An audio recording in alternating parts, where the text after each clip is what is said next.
মুসা নবী ডাকতে বলে আজরাইল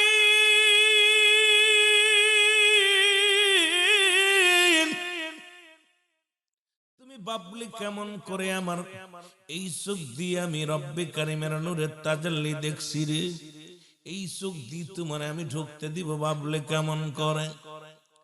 হুজুর আপনার কান্দে ঢুকবো।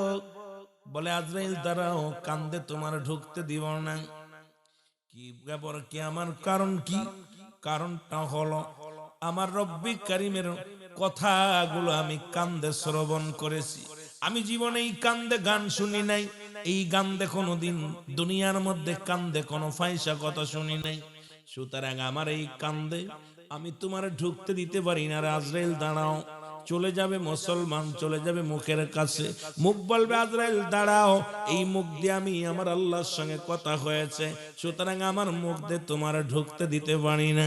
চলে যাবে পায়ের কাছে, পা বলবে আজরাইল দাঁড়াও, আমার রব্বে কারিমের দেখার জন্য আমি তোর পার উঠে এসেছিলাম, এই পা দিয়ে আমি ঢুকতে দিতে পারি না। আমার এই পা দিয়ে কোনোদিন আমি অন্যায় কাজে পা বাড়াই নাই, আমার এই পা দিয়ে তো আমি আল্লাহর দিনের কাজের জন্য রওনা হয়ে গেছিলাম, এই পা দিয়ে আমি তোমার ঢুকতে দিতে পারি না। এরে মুসলমান, আজরাইল কয় নবী মুসা রে, আমার যেমনি ইচ্ছা এমনি যাব, জমিন দে ইচ্ছা এমনি যাব, যেহেতু রব্বে কারিম আমার হুকুম দিছে তোমার ভিতরে আমি জোর করে ঢুকবো। মুসা নবী এত জোরে একটা থাপ্পড় লাগায়া দিছে রে, এক থাপ্পড়ে মুসা নবীর থাপ্পড়ে খাইয়া আজরাইলের দুইটা চোখ হারায় ফেলছে। জোরে জোরে চিল্লায়া বলা যাবে না মার। মুসা নবীরে কইতেছে ইমানদারের বড় ফর, ইমানদারের অনেক ফর, ইমানদারের অনুমতি ছাড়া ঢুকতে পারবে না। আজরাইল দাঁড়িয়ে থাকবে, জান্নাত আনবো, আজরাইলকে দেখাইবো। ইমানদারের দেখানোর পর যতক্ষণ পর্যন্ত ইমানদার খুশি না হবে, ইমানদারের রুহেটা কবজ করা এত সহজ হবে না। এ মুসলমান শুনে নাও, চোখ কানা হয়ে আজরাইল দাঁড়িয়ে আছে। রব্বে কারিম ডাক দে বলে আজরাইল কি সমাচার বলো? বলে রব্বে কারিম, ও রব্বে কারিম, তোমার নবী মুসা এমন থাপ্পড় লাগা দিছে চোখ দুটে গেছে কানা হইয়া। এখন তো আমি মুসারও দেখি না, এখন আমি কেমনে আর সে উঠে আসবে এটাও তো বুঝি না। এ রব্বুল আলামিন, মুসা নবী দিছে আমার চোখ দুটো উপরে, আমার আল্লাহ কার অধিক আগাস না, তাড়াতাড়ি আয় ফিরে। জোরে কন্যা সুবহানাল্লাহ। রুহুটা নিয়ে আসি, কয় না খবরদার আজ যাস না, চোখ হারাইছি একদম শেষ করে দিব, আগাস না। ইমানদারের ওয়াজ করছি অনেকবার, এবার নবী দিয়া শুরু করছি, তো তারপরে ইমানদার দিক দেখা যাক যা আসা। আমার বন্ধুগণ আমার শোনা নাও, রব্বুল আলামিনের দরবারে আজরাইল বলে আল্লাহ, অন্ধ আজরাইল যে দাঁড়ায় আছে আরশ মহল্লায়, ডাক দে আমার আল্লাহ আজরাইল কারণটা কি হয়েছে? কয় কি হয়েছে? কয় রব্বুল আলামিন গো, আপনি হুকুম দিছিলেন মুসা নবীর জানটা কবজ করার জন্য, বাইর করার জন্য। আমিও গিয়েছিলাম একমাত্র ইমানদারের রূহটা বাইর করার জন্য। জমিনের মধ্যে আজরাইল আসে বেঈমান মুনাফিকদের কাফেরদের জান কবজ করতে। দুনিয়ার মধ্যে গাঞ্জাখোর, মদখোর, ইয়াবাখোর, নারীখোর, বদমাইশগুলো, বেনামাজি, জুলুমখোর, এদের জানটা কবজ করার জন্য আল্লাহ রব্বুল আলামিন আজরাইলকে দুনিয়ায় পাঠাই না। আজরাইল আরশে থাকে, আসমানে থাকিয়া, আসমানে থাকে মাথা, তার জমিনে থাকে পা। তামাম পৃথিবীর পানি যদি ঢেলে দেওয়া হয়, একটু পানি গড়াইয়া পড়বে না জমিনের মধ্যে। মুসলমান, এই আজরাইল এমন একটা ধমক মারবে রে, এক ধমকে মুসলমান পেটের নাড়ি পর্যন্ত বাইর হইয়া যাইব। জোরে জোরে চিল্লায় বলা যাবে না আল্লাহু আকবার। ইমানদার জান্নাতীদের রূহ বাইর করার জন্য জমিনে আসবে, আর এই যে আমার মতো সলিমদ্দি কলিমদ্দি জান কবজ করার জন্য আজরাইল আইতো না। দূর থেকে এমন একটা ভাব দেখাবে, একবারে অবস্থা খারাপ। দেখবেন মরণের সময় একদম চোখ মুখ উল্টে ভয়ে একবার অবস্থা খারাপ, এমন অবস্থা হইল। আল্লাহ আজরাইল,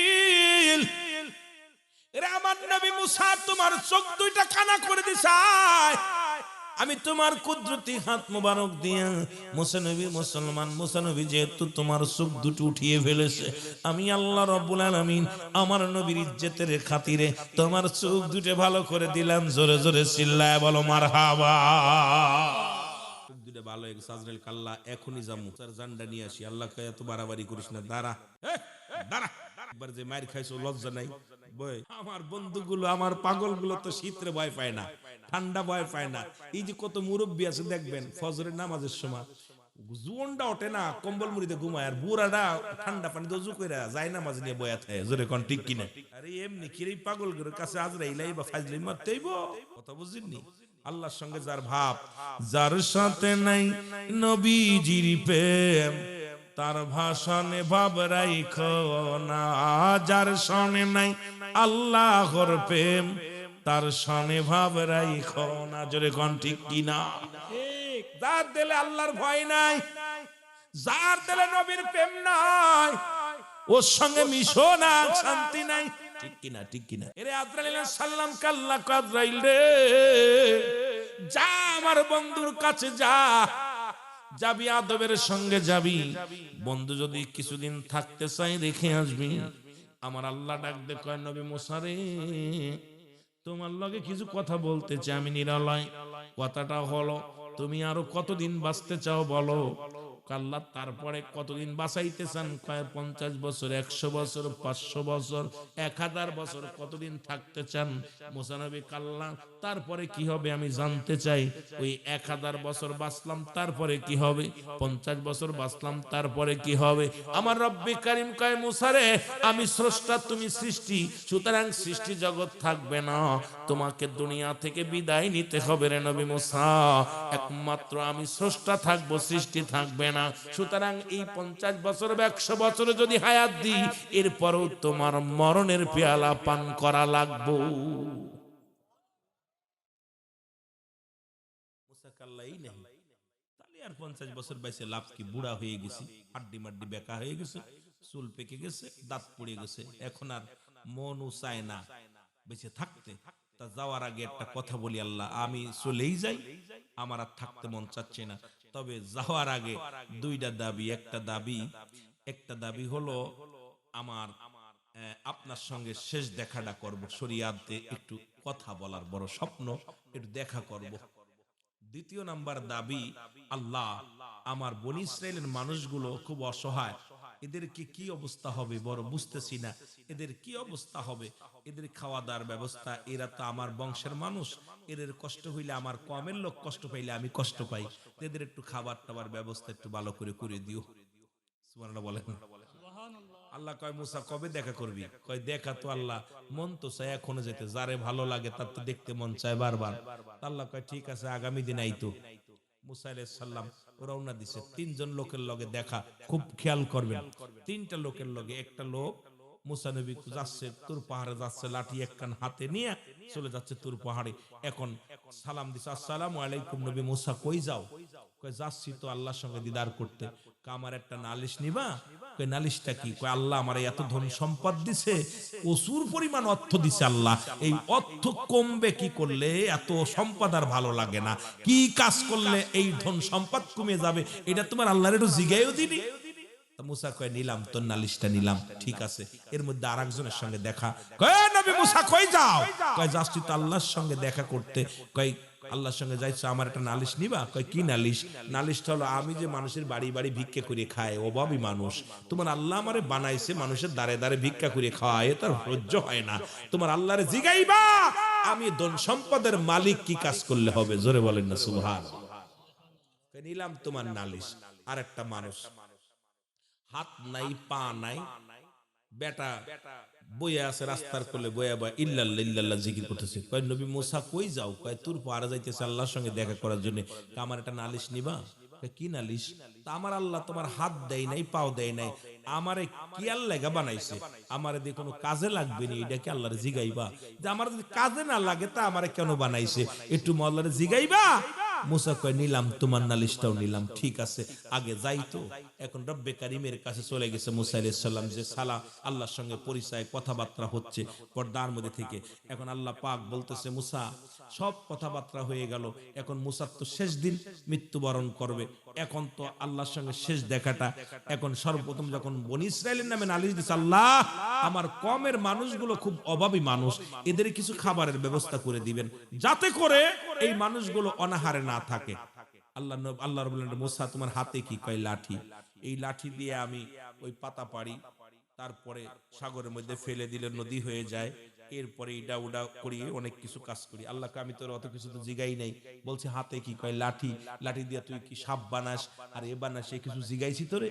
তোমার জিগাইছি যেটা ওইটা কও। কয় কি জিগাইছেন আল্লাহ? কয় হাতে কি কয় লাঠি, কয় লাঠি দিয়ে বাড়ি মারো সামনে পাথরটার মধ্যে। জোরে বলেন না সুবহানাল্লাহ। পাহাড়টার মধ্যে বাড়ি মারছে মুসা আলাইহিস সালাম, বাড়ি মারছে। বাড়ি মারার সঙ্গে সঙ্গে ভিতরে বিশাল এক সাগর, মারহাবা বলেন না, বিশাল নদী। মুসাকে আল্লাহ এই পাহাড়ের মধ্যে নদী এই লোকই থেকে কয় সাগরের মধ্যে দেখে আর একটা পাথর, কয় দাও পাথরের মধ্যে আর একটা বাড়ি। পাথরের মধ্যে যখন বাড়ি মারছে দেখে পাথরের ভিতরে একটা হরিণ, হরিণের মুখে ঘাস, খুব খেয়াল করবেন, হরিণের মুখে তাজা ঘাস খাচ্ছে হরিণ। আমার আল্লাহ বলে মুসা দেখছনি খেলা? কয় আল্লাহ এ কি আশ্চর্য, পাহাড়ের মধ্যে নদী, নদীর মধ্যে পাথর, পাথরের মধ্যে হরিণ, হরিণের মুখে তাজা ঘাস।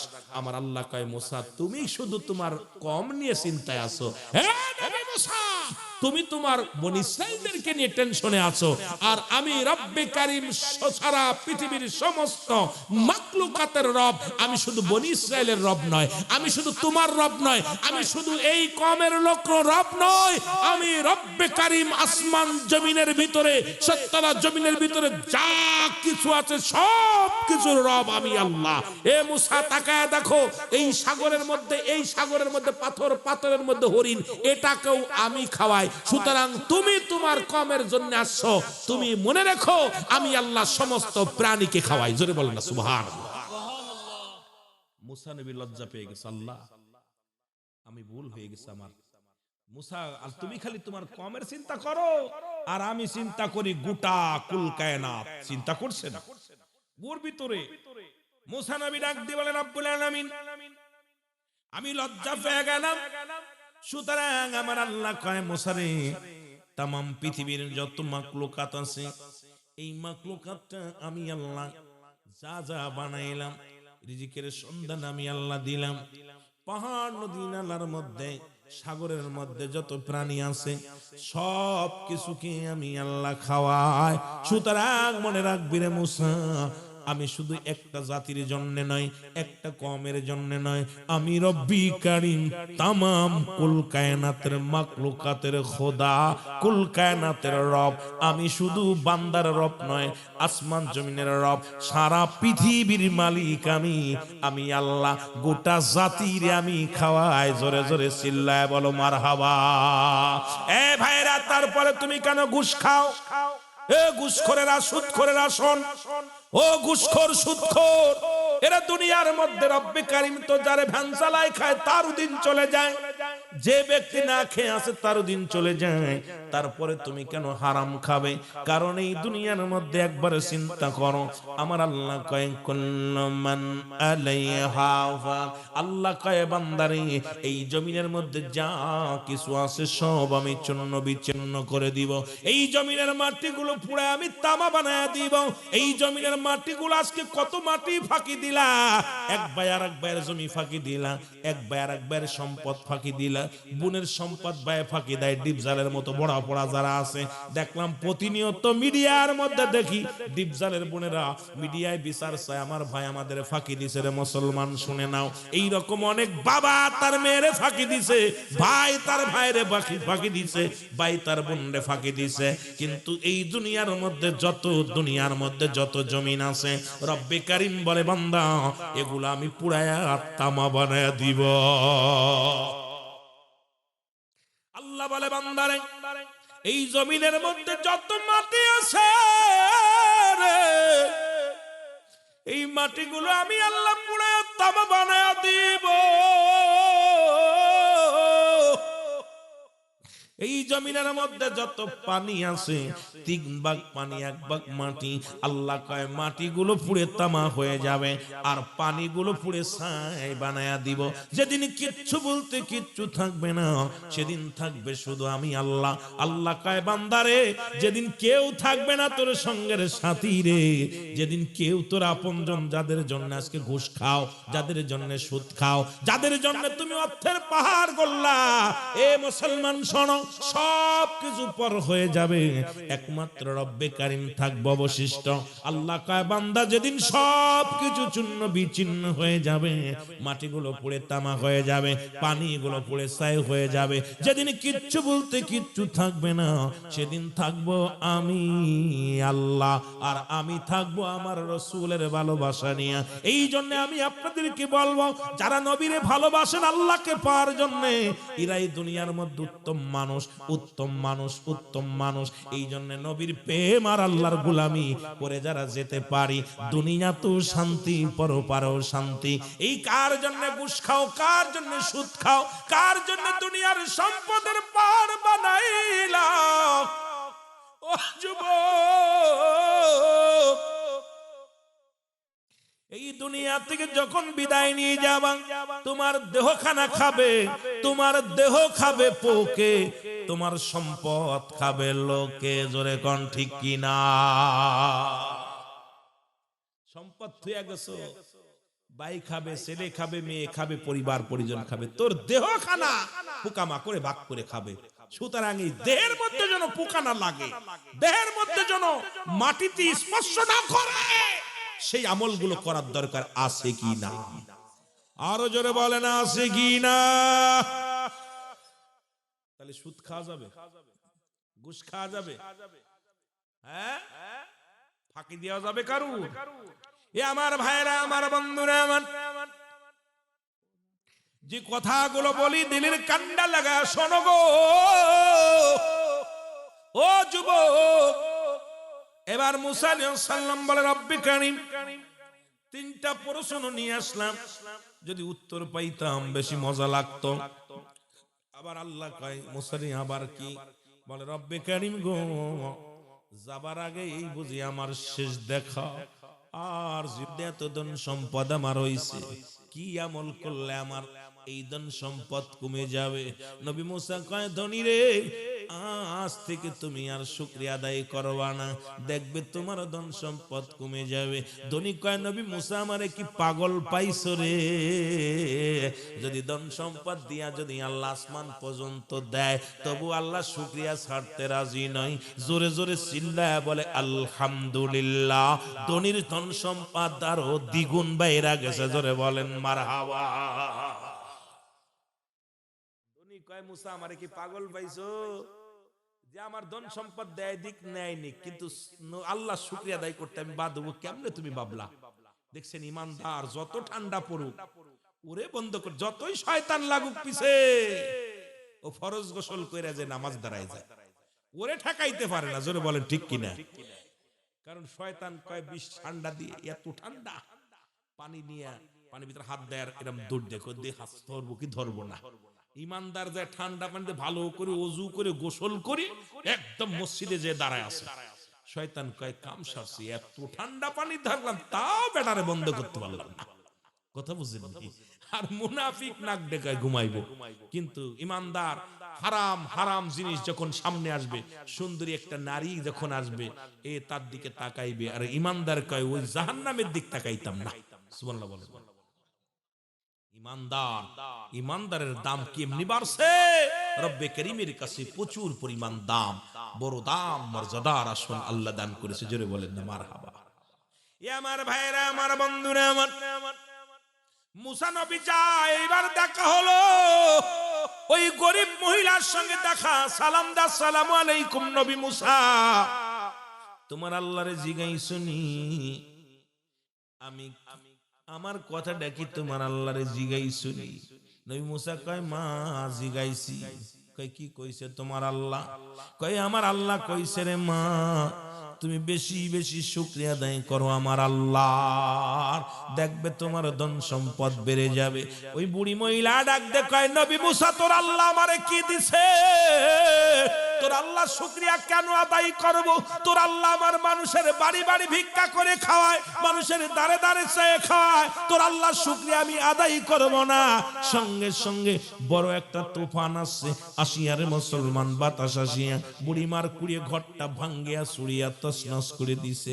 বুড়ি ডাক দে কয়, নবী মুসা রে, সারাদিন ভিক্ষা করে খাইতাম, সে চিনতে খাইতাম, রাত হলে আইয়া এই ঘরের মধ্যে একটু বিশ্রাম নিতাম, তোর আল্লাহ এটাও নিয়ে গেছে, আমার বুঝতে বাকি নাই, আমি নাফরমানি করছি।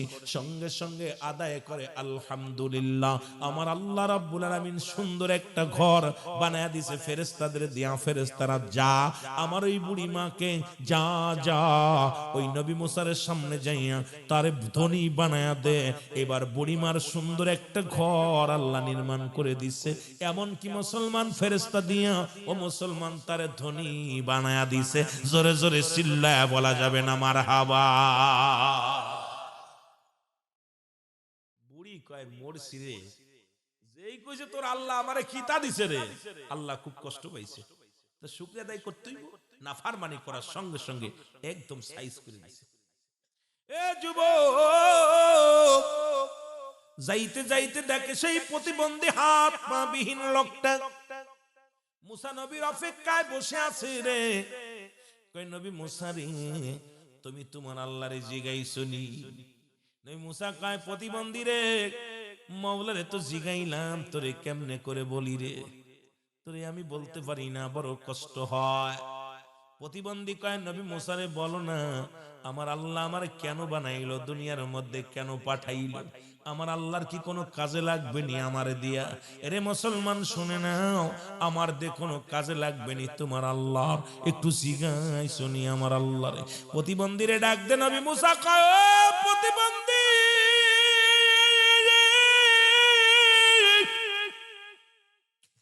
আমার আল্লাহ কইছে রে, জাহান্নামের ভিতরে কিছু ছিদ্র আছে, সেইগুলো তোমার দিয়া বন্ধ করব।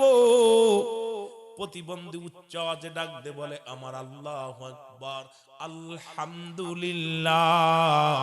তবু আমি শান্তি পেলাম যে আমার দিয়ে আমার আল্লাহ একটা কাজে লাগাইবো, বিনা কারণে আমারে দুনিয়ায় পাঠাই নাই।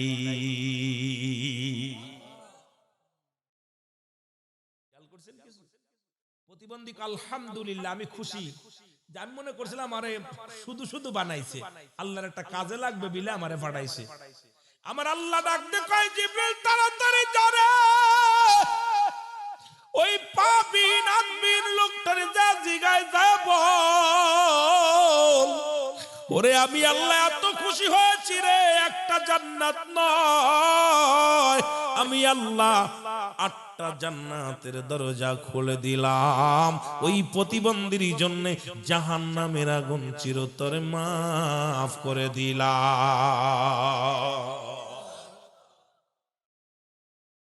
এই প্রতিবন্ধী শুকরিয়া আদায় করছে। এই জন্য আপনি যে হালাতে থাকেন, অসুস্থ আলহামদুলিল্লাহ, খেয়ে আসেন আলহামদুলিল্লাহ, না খেয়ে আসেন আলহামদুলিল্লাহ, শুকরিয়া আদায় করলে খুশি হয় কে? এই জন্য আপনি যে হালাতে থাকেন না কেন, শুকরিয়া আদায় করবেন, খুশি হবে কে? আরো জোরে বলেন। ভাই জিজ্ঞাসা, বাইরে কেমন আছো? আলহামদুলিল্লাহ।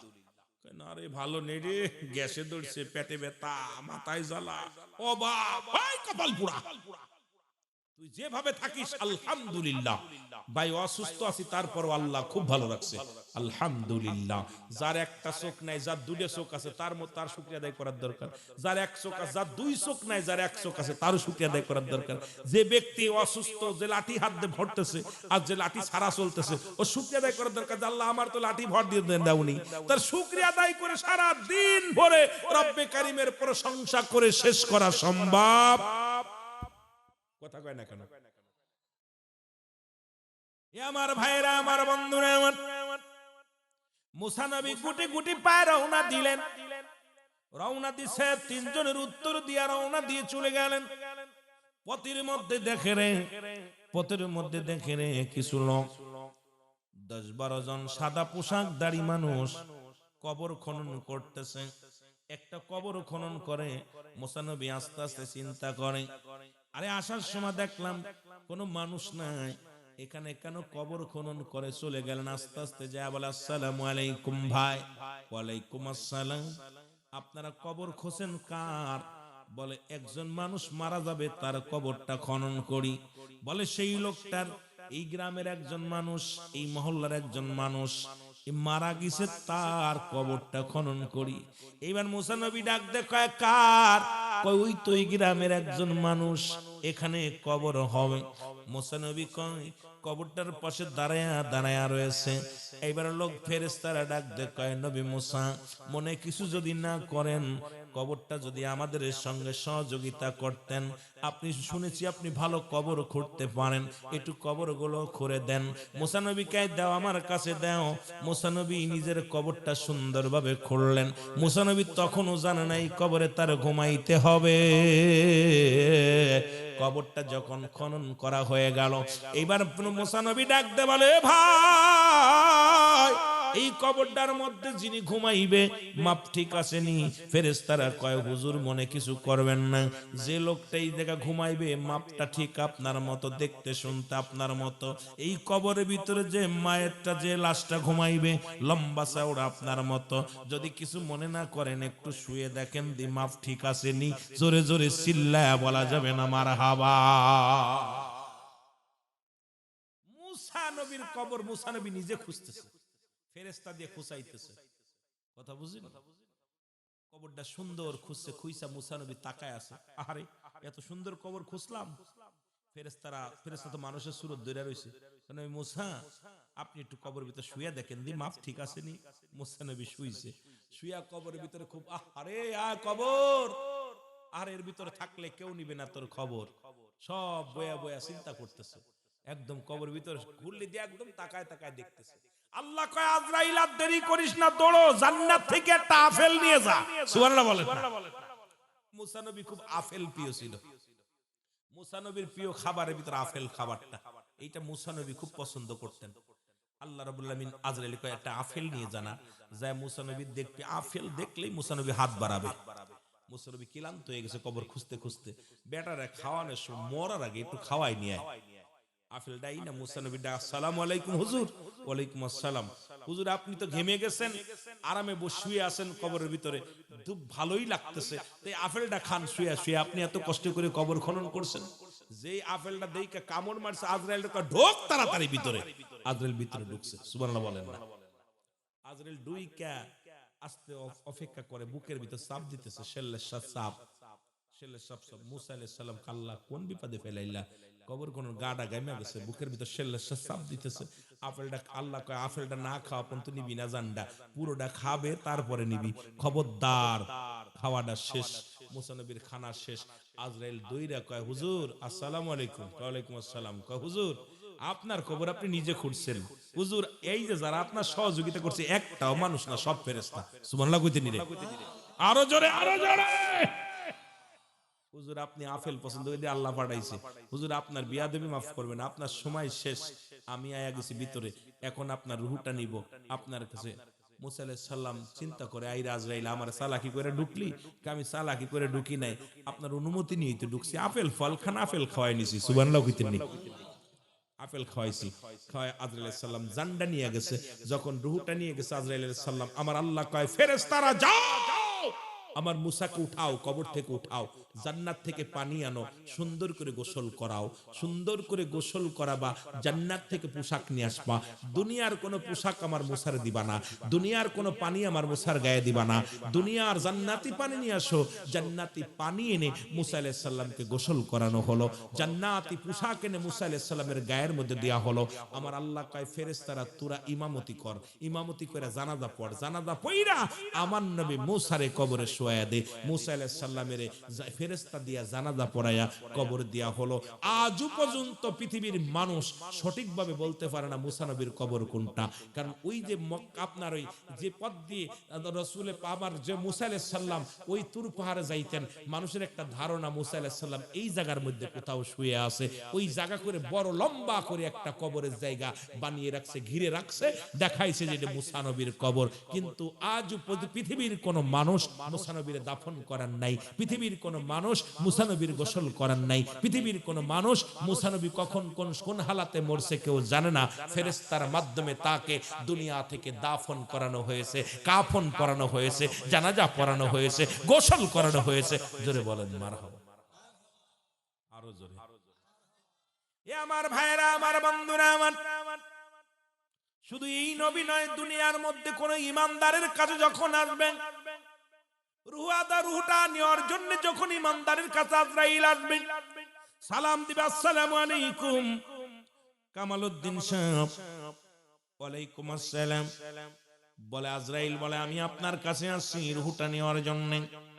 বাবারা আমার খেয়াল করবেন, মুসা নবীর ওই পর্যন্ত রাখলাম, আলোচনাগুলো মনে রাখবেন, খেয়াল করবেন। ডাক দিয়ে বলে বান্দা তুমি কোন জায়গাতে ঢুকবা? বলে আমি ঢুকবো আপনার মাথা দিয়া। কয় না, এই মাথা দিয়ে আমি রব্বে কারিমকে সিজদা করেছি। দুনিয়ার মধ্যে আমি রব্বে কারিমকে সারা জীবন সিজদা করেছি, পৃথিবীর কোন মানুষকে সিজদা দেই নাই, পৃথিবীর কোন মানুষের কাছে মাথা নত করি নাই। আমার মাথা দিয়ে ঢুকতে দিতে পারি না, হাত দিয়ে ঢুকতে দিবে না, হাত দিয়ে দান ধ্যান করেছি, হাত দিয়ে ঢুকতে দিব না। মুখ দিয়ে আমি কোরআন পড়েছি, চোখ দিয়ে আমি কোরআন দেখেছি, পা দিয়ে আমি জান্নাতের বাগানে ছুটে গেছি। ইমানদারের একই অবস্থা হবে।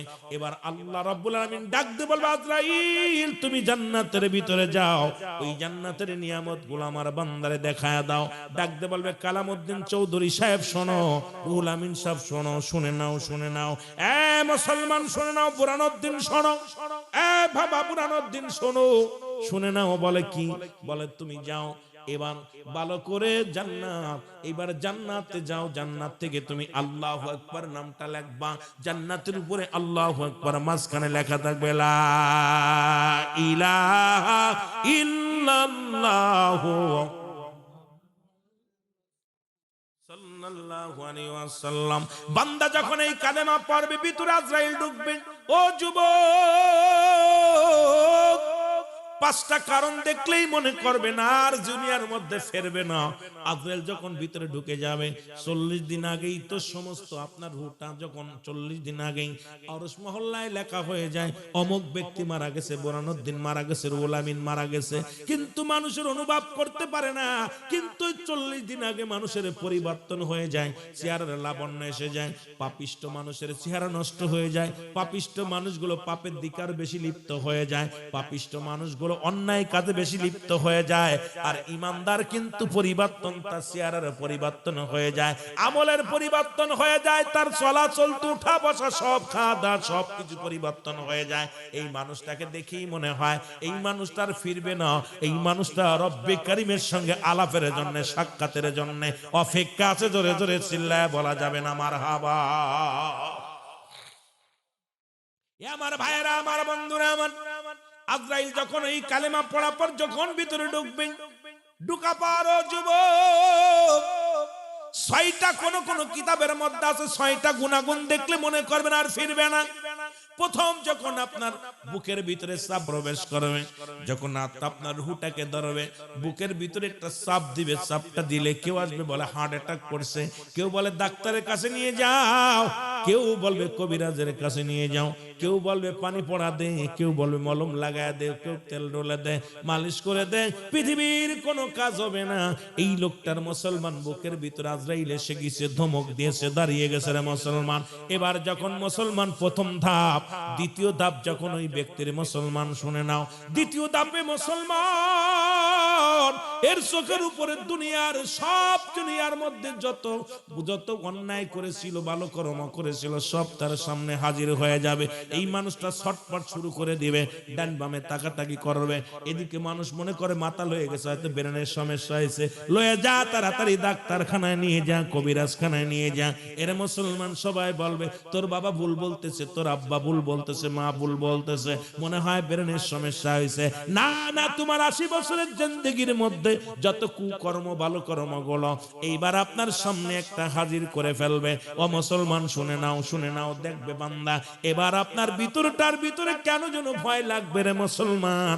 এবার দ্বিতীয় ধাপ তৃতীয় ধাপের মধ্যে যখন তৃতীয় ধাপ আসবে চোখের উপরে একটা সাদা আবরণ পড়ে যাবে, এই পর্দা দিয়ে আপনজন কেউ চিনবে না রে মুসলমান শুনে নাও। ইয়াসে কাব্বা আমারে চিনছনি, আমি তোমার ছেলে। ও কয় মা আমারে চিনছনি, আমি তোমার পোলা। কেউ রে চিনবে না, কারণ এই দুনিয়ার মানুষ আর চিনার মতো শক্তি আল্লাহ দিবে না।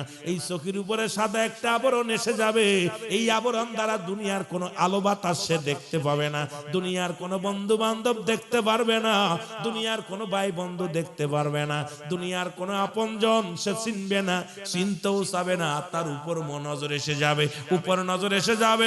ও যুবক,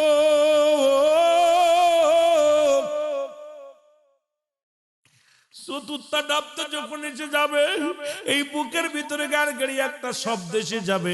আমার বাজানেরা সমস্ত অঙ্গ প্রত্যঙ্গ পড়ে যাবে, হাত পায়ের বল পড়ে যাবে, মুসলমান হাতের বল পায়ের বল সবগুলো পড়ে যাবে। এই ভিতরে শুধু বুকের ভিতরে ধরপড় ধরপড় ধরপড় করবে। ও আমার বাবারা আমার, এই সময় এমন একটা অবস্থা হবে সারা পৃথিবীর পানি যদি তোমার গালের মধ্যে দেয়া হয়, মুখের মধ্যে দেয়া হয়, সারা জাহানের পানি যদি দেয়া হয় একটু পিপাসা সারবে না। সারা পৃথিবীর পানি যদি দেয়া হয় রে একটু পিপাসা সারবে না রে যুবক। এরে মুসলমান, পঞ্চম ধাপটা হলো এইবার বান্দা যখন তাকাবি, ইমানদার যদি হয়, ইমানদার হলে একবার তাকাবি উপর দিকে, আল্লাহু আকবার। এইবার দ্বিতীয় ভাগ তাকাবে ডান দিকে, লা ইলাহা ইল্লাল্লাহু মুহাম্মাদুর রাসূলুল্লাহ। যখন বান্দা ডান দিক থেকে বাম দিকে তাকাইয়া এবার নিজের মাথাটা নিজেই বেঁকা হয়ে যাবে। এই পৃথিবীর কোন মানুষ তার কিবলামুখী করা লাগবে না, নিজের মাথা নিজেই বেঁকা হয়ে যাবে। কারণ ইমানদার তার শরীয়তের কিবলা চিনে নিবে। শরীয়তের কিবলা হলো কাবা, কাবার দিকে তার মুসলমান এই মুখটা রব্বুল আলামিন এই ফেরেশতা যখন জানটা নিয়ে চলে যাবে, রূহটা নিয়ে চলে যাবে, এই বান্দার রূহটা যখন বাইর হয়ে যাবে একা একা তার কিবলা নির্ণয় হয়ে যাবে। মাথা জোরে জোরে চিল্লায় বলা যাবে না মারহাবা, আর একটু জোরে জোরে চিল্লায় বলা যাবে না আল্লাহু আকবার। এর মরণের কথা মানুষ মরণের স্মরণ করলা না, আজরাইলা শিলে পারে রক্ষা পাবি না। বলো আজরাইলা শিলে পারে রক্ষা পাবি না। বলো মরণের কথা মানুষ মরণের স্মরণ করলা না, আজরাইলা শিলে পারে রক্ষা পাবি না। বলো আজরাইলা শিলে পারে। পালানোর মতো কোন পথ আমার ভাইরা, আমার বন্ধুরা, আমার রুহটা যখন বাইর হয়ে গেল, লম্বা আলোচনা, নিজের কাপড়গুলো খুলে মৃত্যু ব্যক্তির চিৎকার যখন দেয়, পৃথিবীর মানুষ আমি জানি না বুঝি না, গায়ের যখন কাপড়গুলো খুলবে ডাকতে বলবে আমার ছেলেরা নেই। মুসলমান শুনে নাও, ওই মরণ মৃত্যু ব্যক্তির কথা যদি দুনিয়ার মানুষ শুনতে পারত, এই দুনিয়ার মানুষগুলো হাত পেল করে মারা যেত। মানুষ এই গায়ের মধ্যে, ও যুবক, যখন আপনার গোসল করানোর জন্য ঘর থেকে নামাবে ডাকতে বলবে আদরের ছেলেরা রে, আদরের মেয়েরা রে, এত সুন্দর ঘর বানাইলাম, এত সুন্দর বাড়ি বানাইলাম, তোর বাবার আজকে ঘর একটু জায়গা দিলি না, বারান্দায় নিয়ে রাখলি রে বাবা। তোর বাবার জন্য কি মায়া লাগে না? তোর মার জন্য কি মায়া লাগে না? কত কষ্ট করে ইটগুলো টেনে টেনে আনছি, সিমেন্টের বস্তা আনছি, কত না ঘর ভিজাইলাম, কত কষ্ট করলাম, আদর কত যত্ন করে ঘরটা বানাইলাম, কোনদিন ওয়ালের মধ্যে একটা দাগ দেই নাই, কত যত্ন করে ঘরটা বানাইলাম, আজকে ঘরের মধ্যে আমার জায়গা হলো না। ওরে বা আমার সন্তানেরা রে, আমারে বুঝি বিদায় করে দিবি, কেউ বুঝি না, কেউ শুনি না, ওর চিৎকার শুনি না, বারান্দায় নামায়া দিল। বারান্দায় থেকে যখন উঠানে নামাইবে, চিৎকার মেরে কানবে আমার আদরের সন্তানেরা, ও আমার ছেলেরা, আমার মেয়েরা রে, ও আমার আদরের বিবি, ও আমার আদরের সন্তান ছেলে মেয়েরা রে, তোর বাবা কত কষ্ট করে ঘরটা বানাইলো, বাড়ি বানাইলো, আজকে সেই ঘরে জায়গা হলো না, বারান্দায় জায়গা হলো না, জীবনের শেষ বিদায় করে দিলি বারান্দা থেকে রাস্তা কোথায় উঠানে। যখন উঠানে রাখবে চার বিহারি পালকে হাজির হয়ে যাবে। ওই মসজিদের পালকে দেখলে বড্ড ভয় লাগে অন্তরে, আল্লাহ, আরে এমন পালকি প্রত্যেকের জীবনে আইব, এই এমন পালকি প্রত্যেকের ঘরের দরজায় আইব। আল্লাহ, ওই মসজিদ থেকে গোসলের খাট আইব, মসজিদ থেকে লাশ টানার খাট আইব। মসজিদের ইমাম সাহেব দাঁড়ায়া ডাক দে বলবে, রুহুল আমিন সিদ্দিকী রাত 10টায় ইন্তেকাল করেছে, মরহুমের জানাজা সকাল 10টায় অনুষ্ঠিত হবে। আইরে একই মাইকে 2টা জবান আসবে না, মুসলমান শুনে নাও। একটু আগে আমাকে বলল রুহুল আমিন সিদ্দিকী ইন্তেকাল করছে, চেয়ারম্যান সাহেব ইন্তেকাল করছে, ইন্না লিল্লাহি ওয়া ইন্না ইলাইহি রাজিউন। আবার একই মাইকে বলবে মরহুমের মরহুমার জানাজার নামাজ আগামীকাল 11টায় অনুষ্ঠিত হবে। হায়রে মানুষের পরও কেন হুশ হয় না? 1 সেকেন্ডে তোর নামটা পরিবর্তন হয়ে গেছে। আর রুহুল আমিন বলবে না, যতক্ষণ পর্যন্ত তোর আপনজন আসবে সবাই তোরে মায়েতের লাশ দেখবে, বলবে মায়েতের মুখটা খুলে দাও, লাশ দেখবো। মায়েতের মুখ দেখার জন্য সবাই ছুটে আসবে। এ মুসলমান ইমাম সাহেব বলবে মুর্দার মুখটা বন্ধ করো। ওরে মুসলমান ছেলে বলবে বাবার মুখটা না, মেয়ে বিবি বলবে ও স্বামীর মুখটা না, বে ছেলে বলবে, মেয়ে বলবে, কেউ আপনার নাম ধরে আর ডাকবে না, বাবা বলে ডাকবে না, মা বলে ডাকবে না। ইন্তেকালের পরে আপনি মায়েত হয়ে গেলেন, ইমাম সাহেব বলবে মায়েতের লাশটা নিয়ে আসো, লাশ সামনে হাজির করে দিবে রে মুসলমান। কেউ আর বলবে না রুহুল আমিন সিদ্দিকী, কেউ আর বলবে না তমিজউদ্দিন, কেউ আর বলবে না রহিমউদ্দিন, কেউ বলবে না কামালউদ্দিন, সবাই আমার নামটা পরিবর্তন হয়ে গেল। আর এই চিন্তা যার মাথার মধ্যে আছে সে কেমনে ঘুষ খায়, কেমনে সুদ খায়, এর সেকেন্ডের মধ্যে তুমি পরিবর্তন হয়ে গেছো। ও যুবক, সেকেন্ডে মিনিটের মধ্যে তুমি পরিবর্তন হয়ে গেছো। বান্দারে যখন গোসল করানোর সময় নিয়ে যাই রে মুসলমান, ডাক দে বলবে আদরের ছেলেরা রে, এই মাত্র আমার রুহটা বাইর হয়েছে, যন্ত্রণা। আল্লামা মুফতি আমজাদ আলী সাহেব কিতাব লেখলেন, কিতাবের নাম বারে শরিয়াত।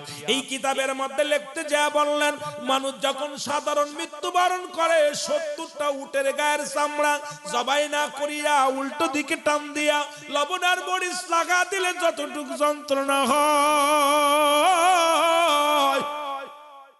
এর চাইতে 70 গুণ যন্ত্রণা হলো একটা সাধারণ মৃত্যু। এখন আমরা মরণকালে যারা পায়খানা করে দিই, মরণকালে যারা প্রস্রাব করে দিই, মরণকালে যাদের জিহ্বা বাইর হয়ে যায়, মরণকালে যাদের চোখ দুটি বড় বড় হয়ে যায়, তাদের মরণটা কত কঠিন হয়। জোরে জোরে চিল্লায় বলা যাবে না আল্লাহু আকবার, আরো জোরে জোরে চিল্লায় বলা যাবে না আল্লাহু আকবার। আমার মরণ আসিবে কখন কেউ তো জানি না, আমার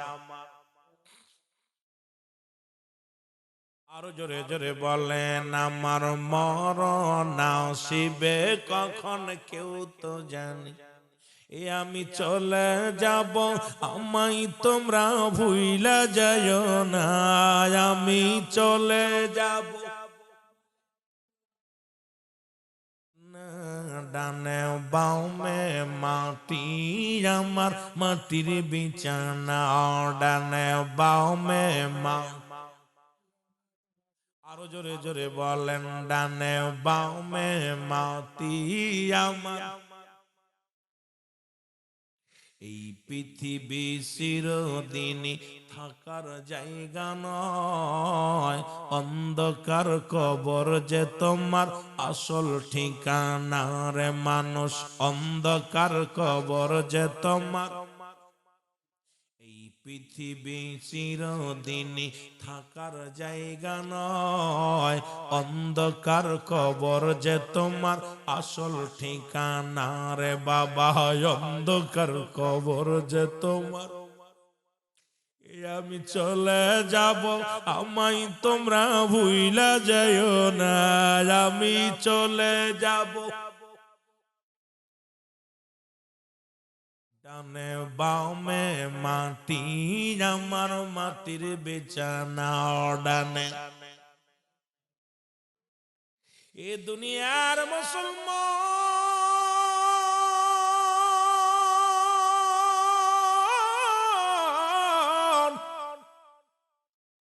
এর কার জন্য দুনিয়ার সম্পদ করে তুলাম, কার জন্য দুনিয়ার মধ্যে বালাখানা বানাইলাম? কেউ তোমার নয়, কেউ তোমার নয়। ও মুসলমান শুনে নাও, যখন গোসল করাতে যাবে মুর্দার চিৎকার মেরে কান্নার আর বলো আমার বিবি ও আমার ছেলেরা নেই, আমার গায়ে থেকে এই মাত্র আজরাইল জানটা নিয়ে গেছে, বড় কষ্ট হয়েছে, আস্তে ডলা দে। পৃথিবীর কেউ জানি না, কেউ বুঝি না, কেউ বুঝতেও চাই না। এই মানুষটার চিৎকার যদি দুনিয়ার মানুষ, জীবিত মানুষ শুনতো, এই দুনিয়ার মানুষগুলো ঘর ছেড়ে বাইর হয়ে যেত। জোরে জোরে চিল্লায়া বলা যাবে না আল্লাহু আকবার। এ যুবক, যখন আপনারে গোসল করাইয়া কাপড়ের কাপড়ে মোড়াইয়া যখন পায়ের বান্ধন দিবে, ডাকতে বলবে আমার ছেলেরা, আমার মেয়েরা রে, আমার আপনজনেরা, এই পা দে কত বাজারে তোদের নিয়ে গেছি, এই পা দে মাহফিল শুনতে গিয়েছি, আমার বাজানেরা, আমার বাবারা, তোরা আমার পায়ের মধ্যে বান্ধন দিস না, তোর বাবার পায়ের মধ্যে বান্ধন দিস না, এই পাটা আমার বান্দিস না, আমি নাড়াইতে পারি না। দুনিয়ার কোন মানুষ আমরা বুঝি না, দুনিয়ার মানুষ অনুভব করতে পারি না রে মুসলমান। ওই মানুষটা যখন চিৎকার মেরে এত অনুনয় বিনয় করবে, ও আমার আদরের ছেলে, ও আমার আদরের মেয়ে, আমার পায়ের মধ্যে বান্ধন দিস না, এই পায়ের মধ্যে যখন বান্ধন দিবে রে, ডাকতে বলবে ছেলেরা রে, আমি পাটা নাড়াইতে পারি না, পাটা অসাল বানায়া দিলি। ও আমার যুবক বন্ধুরা, যখন মাথার বান্ধন দিবে চিৎকার মেরে বলবো আমার ছেলেরা রে, আমার হাত দুটি বান্ধিস না, এই হাত দুটি তোদের কত আদর করেছি, এই হাত দিয়ে তোদের বুকে টেনে নিছি, এই হাত দিয়ে তোদের আদর করেছি, এই হাতটার মধ্যে বান্ধন দিস না। এই দুনিয়ার মানুষ যদি ওই মায়ের চিৎকার শুনতো, ওই মায়ের কান্না যদি শুনতো, এই দুনিয়ার মানুষগুলো হাট পেল করে মারা যেত। ও আমার যুবক বন্ধুরা শোনো, এইবার যখন মাথাটা বান্দার জন্য মোড়ানোর জন্য তৈরি হয়ে যাবে, এর ডাক দে বলবে ছেলেরা রে, ও আমার মেয়েরা, আমার মুখটা বান্ধিস না, জনমের মতো দেখতে দে, তোদেরকে আমি দেখে নি, শেষ বিদায়ের আগে আমি তোর বাবা ছিলাম, আমি তোর মা ছিলাম, আমি তোর ভাই ছিলাম, আমার বিদায় করে দিস না, আমাকে দেখতে দে, আমি জনমের দেখা দেখবো। পৃথিবীর কোন মানুষ বুঝি না, ছেলে বুঝি না, আলেম বুঝি না, মৌলানা বুঝি না, সবাই তার মুখের মুষ্টি বন্ধ করে দিলাম। মুসলমান জানাজার নামাজ নিয়া যখন চার বিয়ারি পালকির মধ্যে নিয়ে যায়, কত অনুনয় বিনয় করে, ওই চাল পালকির যখন আপন জনেরা ধরে, হাতে হাত ধরে টান দে আমার নিষ্ঠা। আমি মরণের আগে দেখেছি ওই কবর বড় ভয়ঙ্কর,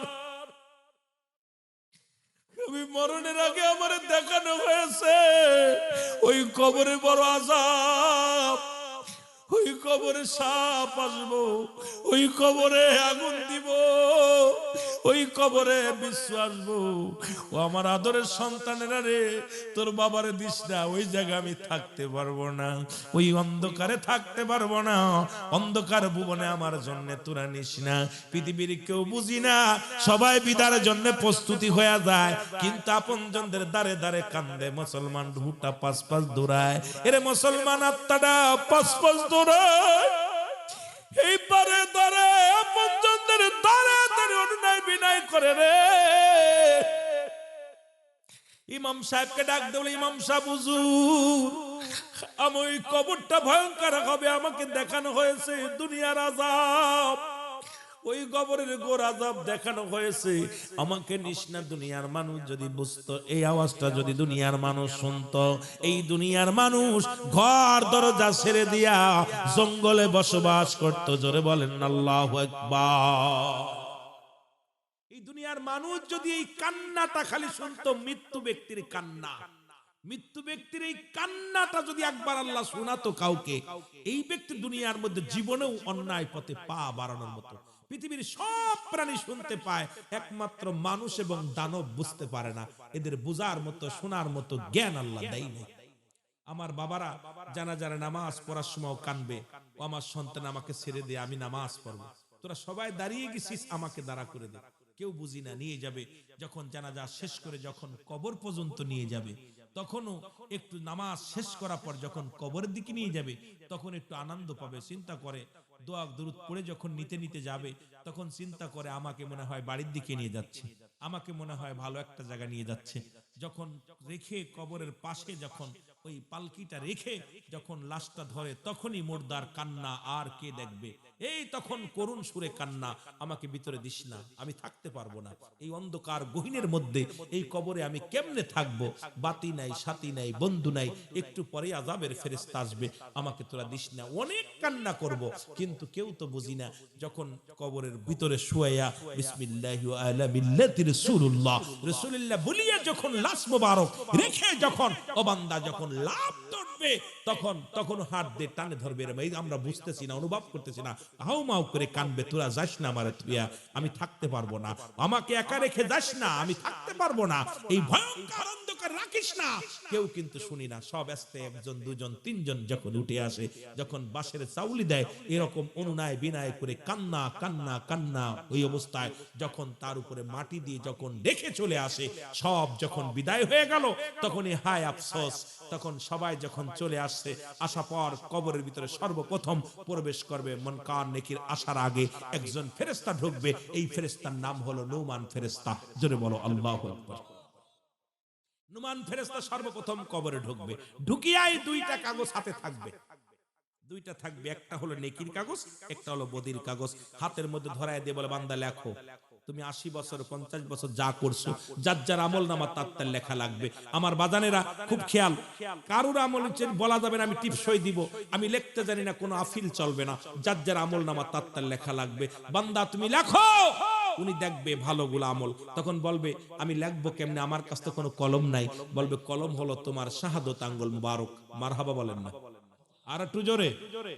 আমি তোদের পায়ে ধরে বলে যে এই হাত দিয়ে আর কাউকে আঘাত করিস না, এই হাত দিয়ে আর ঘুষের টাকা ধরিস না, এই হাত দিয়ে সুদের টাকা ধরিস না, এই হাত দিয়ে গান বাজনার টাকা দিস না, এই হাত দিয়ে মদের বোতলে টাকা দিস না। এ যুবক, তোদের পায়ে ধরি, এই হাত দিয়ে দান ধ্যান কর, এই হাত দিয়ে আল্লাহর পথে ব্যয় কর, এই হাত দিয়ে শয়তানের পথে ব্যয় করিস না, কারণ এই হাতের শাহাদত আঙ্গুল মুবারক হবে, আঙ্গুল হবে কলম। এবার বান্দা বলবে আমি কলম পাইলাম, কালি পাবো কই? বলবে কালি হলো তোমার মুখের থুতু মুবারক। আমি আপনাদেরকে পায়ে ধরে বলে যায়, অনুরোধ করে যায়, আমার বাজানেরা সিলেটবাসী ও আমার আব্বারা, তোদের পায়ে ধরি, আমি যুবক মানুষ, আমি দূর থেকে আসছি, মুসাফির মানুষ, আজ থেকে আর মুখের মধ্যে বিড়ি দিস না, আজ থেকে প্রতিজ্ঞা কর আর বিড়ির মধ্যে টান দিস না, গাজার মধ্যে টান দিস না, মদের মধ্যে টান দিস না। আব্বা এই মুখের মধ্যে আগুন দিবে, জাহান্নামে যায়া জাহান্নামের ভিতরে আগুনে পুড়াইবো, আর আমরা মুসলমান মরণের আগে মুখের মধ্যে আগুন দিতেছি। আমায় অনুরোধ করি, মার গর্ভে যখন ছিলেন, আল্লাহ পাক মায়ের নাভির সঙ্গে আপনার নাভিটা জুড়াইয়া দিছে, আল্লাহ আপনার মুখের মধ্যে কুরক্ত দেন নাই, আপনার অপবিত্র কোনো কিছু খাওয়ান নাই। যেই মুখ দিয়ে আল্লাহ জিকির করবেন, এই মুখ দিয়ে আল্লাহর নবীর কুরআন নবীর দুরূদ পড়বেন, এই মুখ দিয়ে কোরআন শরীফ তেলাওয়াত করবেন, এই মুখ দিয়ে আব্বা মারে ডাকবেন, এই মুখ দিয়ে মানুষকে সম্মান করবেন, ডাক দিবেন, এই মুখটা দিয়ে আল্লাহ পবিত্র রাখছে। সেই পবিত্র মুখের মধ্যে কেমনে গাঁজা দেয়, কেমনে মদ খায়, কেমনে তারি খায়, কেমনে বিড়ি খায়। আমি অনুরোধ করবো আব্বা, যুবক বাবারা, তোদের দুটি হাতে ধরে বলতেছি, পায়ে ধরে বলি, আজ থেকে মাদককে না বল, আজ থেকে আর মুখ দিয়া কাউকে গালি দিস না, আজ থেকে মুখের ভিতর আর বিড়ি টান দিস না, গাজাই টান দিস না, মদ গাজা ইয়াবা ফেন্সিডিল এগুলো বন্ধ কর। কে কে রাজি আছিস আল্লাহকে একটু দেখাই দে আমার যুবক আব্বারা, যে আজ থেকে আমরা বিড়ি গাঁজা ইয়াবা খাবো না। জোরে বলেন নারায়ে তাকবীর। ও আল্লাহ তুমি দেখে নাও, আল্লাহ তোমাকে সাক্ষী রেখে আল্লাহ আজকের মাহফিল আমার বাজানেরা হাত উঠায় দিছে, আল্লাহ তুমি আমাদের জাহান্নামের আগুন মাফ করে দিও, আল্লাহ তুমি আমাদের জাহান্নামের আগুন থেকে বাঁচাও। জোরে বল আল্লাহু আকবার। আল্লাহ কবুল করুক। বাজান রে, ভাত না খাইলে মানুষ মরে, কিন্তু বিড়ি সিগারেট না খাইলে কি মানুষ মরবো? মরবো না। আজ থেকে প্রতিজ্ঞা করেন না যে আমরা আজ নিশার জগতে যাব না, নিশার জগতে যাব না। এই নিশা দেশ শেষ করে দিল, জাতিকে শেষ করে দিল, স্ত্রীর স্বামী স্ত্রীর সম্পর্ক নষ্ট করে দিল, বাবা সন্তানের সম্পর্ক নষ্ট করে দিছে, ভাইয়ে ভাইয়ের সম্পর্ক নষ্ট করে দিছে। আজ থেকে এই 19তম মাহফিল তাহলে সার্থক হবে যদি একটা মানুষ যদি আমরা ফিরে আসি, ভালো দিকে ফিরে আসি। যেটা বলেন ঠিক কি না? ওরে কবরেতে আগুন পাবি, বিড়ি পাবি না, খারে জম্মের খাওয়া যত খাবি খা, বলে খারে জম্মের খাওয়া যত খাবি খা, কবরেতে আগুন পাবি, বিড়ি পাবি না, বলেন কবরেতে আগুন পাবি, বিড়ি। ফেরেশতারা খায় না ঘুষ, থাকিবে না তোর যে হুশ, মুগুর মারিবে ধরে রক্ষা পাবি না, খাইরে গর্জন মারিবে ধরে রক্ষা পাবি না, কবরেতে আগুন পাবি, বিড়ি পাবি না, কবরেতে আগুন পাবি, বিড়ি পাবি না, খারে জম্মের খাওয়া যত খাবি খা, তোরা খারে জম্মের খাওয়া যত খাবি খা, কবরেতে আগুন পাবি, বিড়ি। বিড়ি কোম্পানি আবার আমার বিরুদ্ধে মামলা করবে, ঠিক কি না? মাদক কোম্পানি আমার বিরুদ্ধে মামলা করবে, ওদের ব্যবসা লস। আমি অনুরোধ করে যাব্বা, এগুলো পরিহার পরিহার করো। আল্লাহ আমাদের দয়া করুক। জোরে বলেন আমিন। বান্দা বলবে আমি কলম পাইলাম, কালি পাইলাম, লেখবো কিসে? লেখার তো কিছু নাই। 3 টুকরা কাপড়ের কাপড় দিয়ে দিবে, এই কাপড়ের কাপড় টান দিয়ে খুলে নিয়ে বল বান্দাই নাও, এটা হলো কাগজ। সেকেন্ডের মধ্যে লেখা হয়ে যাবে, সেকেন্ডের মধ্যে কম্পিউটারের মতো লেখা শেষ হয়ে যাবে। এবার হাত থেকে ছিনিয়ে নিবে, আর এক টুকরা কাগজ দিবে। দুনিয়ার মধ্যে যত তুমি গাঁজাগুলি, মতিয়া বা ফেন্সিল, কোথায় কোন মহিলা নিয়ে গল্প করেছিলা, কোথায় কোন নারীকে নিয়ে গোপনে হোটেলে গিয়েছিলাম, কোথায় দূর সম্পর্ক খারাপ সম্পর্ক করছো, কোথায় কোন মেয়ের হাত ধরে টান দিছো, কোথায় সিনেমা দেখছো, কোথায় গাঁজার প্যান্ডেলে বসছো, মদের প্যান্ডেলে বসছো, কোন জায়গা কোন মহিলা নিয়ে চার বাগানে ঘোরাঘুরি করছো, সব কিছু তোমার সামনে হাজির হয়ে যাবে। বলে বান্দা এই দেখো তোমার পাপের বোঝা দেখো। বান্দা তখন লজ্জা পেয়ে যাবে, তখন লজ্জা পাইয়া বলবে আমি লিখতে পারি না। বলে বান্দা লেখো। যখনই লিখতে চাবে না, ডান দিক থেকে মাটি চাপ দিবে, ডান দিকের হাড্ডিগুলো বাম দিকে চলে যাবে, বাম দিক থেকে মাটি চাপ দিবে, বাম দিকের হাড্ডিগুলো ডান দিকে চলে যাবে, উপর থেকে চাপ দিবে, নিচের থেকে চাপ দিবে, এক একটা গর্জন মারবে, শত শত গজ মাটি নিচেই চলে যাবে। আবার উত্তোলন করবেন মুসলমান, আপনাকে পিটায়া পিটায়া আপনার লেখানো হবে, কারণ আপনার আমলনামা আপনার নিজেরই লেখা লাগবে। লেখা যখন শেষ হয়ে যাবে, গলার ভিতরে লটকায়া বলবে গুড বাই বান্দা, গুড বাই, বিদায় বিদায়। আরে 80 বছর জিন্দেগি পাইয়া, 50 বছর জিন্দেগি পাইয়া দুনিয়ায় ভালো কর্ম করলি না, আইরে বড় আফসোস। একটু পরেই তোর কবরের ভিতরে মুনকার নেকির আইব। যখন তোর আমলনামা দেখব, মুনকার নেকির চলে আসবো কবরে, আয়া দেখবে আপনার আমলনামার অবস্থা খুব কাইল। এইবার মুসলমান 1 গ্রেড পাইছো, 5 গ্রেড পাও না, সঙ্গে সঙ্গে আমার আল্লাহ বলবে ও ফেরেশতা ওই জাহান্নামের দরজাগুলো খুলে দাও। জাহান্নামের দরজাগুলো খুলে দিবে। ওই কবর থেকে কিয়ামত পর্যন্ত জাহান্নামের অগ্নিকাণ্ড, জাহান্নামের সাপ, জাহান্নামের আগুন, জাহান্নামের সব এই সমস্ত গজব আযাবগুলো কবর পর্যন্ত, কিয়ামত পর্যন্ত তুমি ভোগ করতে হবে রে বান্দা। ও বান্দা, কবরে কোনো সকাল আর বিকেল নাই, কবরে কোনো রাত আর দিন নাই। কবর বলতে বোঝায় মানুষের মৃত্যুর পর থেকে শুরু করে কিয়ামত পর্যন্ত জগৎটাকে কবর বলা হয়। এই জন্য আমি আপনাদেরকে বলে যাই, ও যুবক, যেহেতু নিঃশ্বাসের বিশ্বাস নাই, ও যুবক, আসার সিরিয়াল আছে যার, যেহেতু সিরিয়াল নাই, যে কোনো মুহূর্তে মারা যেতে পারি, আমি অনুরোধ করে যাব, আমি আপনাদের ভাই হইয়া, ছোট ভাই হইয়া, বন্ধু হইয়া, যদিও মুসাফির মানুষ, দাবি করে যাব, আয় ফিরে আয়, আজ থেকে 5 ওয়াক্ত সালাত আদায় করব, আজ থেকে আমরা বাপ মার সঙ্গে ভালো ব্যবহার করব, আজ থেকে অন্যায় পথে পা বাড়াবো না, গাঁজা বিড়ি খাবো না, আজ থেকে মতো মুসলমানদের সঙ্গে মিশবো না, আজ থেকে আল্লাহ রাসূলের সত্য নিশানের মধ্যে চলবো, আজ থেকে আমরা নবীর গোলাম, আল্লাহর গোলামি করব, আমার নবীর প্রেমের মালা গলায় পরব, আজ থেকে সমাজ থেকে দুর্নীতি, আজ থেকে সমাজের মধ্যে অন্যায় কাজে নিজেরা যাব না, কাউকে করতে দিব না, আগামী সকাল থেকে ফজরের নামাজ জামাতের সঙ্গে সবাই আদায় করব, জোরে জোরে চিল্লায় বলা যাবে না মারহাবা? আর একটু জোরে বলেন না মারহাবা? মহব্বতের সঙ্গে বলেন আল্লাহুম্মা সাল্লি। এ তো ভাই বুঝতে পারছেন সবগুলোই তো ধরা পড়বে, মাফ আছে, কারণ আপনি যা করছেন সব প্রতিফল পাবেন। সবচেয়ে এই ন্যায় বিচার, মানে পৃথিবীর মধ্যে বিচারক যারা, এদের তো কঠিন আযাবের মধ্যে যাবে যদি ন্যায় বিচার না করে, আল্লাহর দরবারে কঠিন আযাবের মধ্যে সম্মুখীন হবে। জোরে বলুন আল্লাহু আকবার। নবীজিকে একটু সালাম জানাই এসেছেন যত নবী সকলের ইমাম, সালাম তোমায় গো নবী, হাজারো সালাম নবী।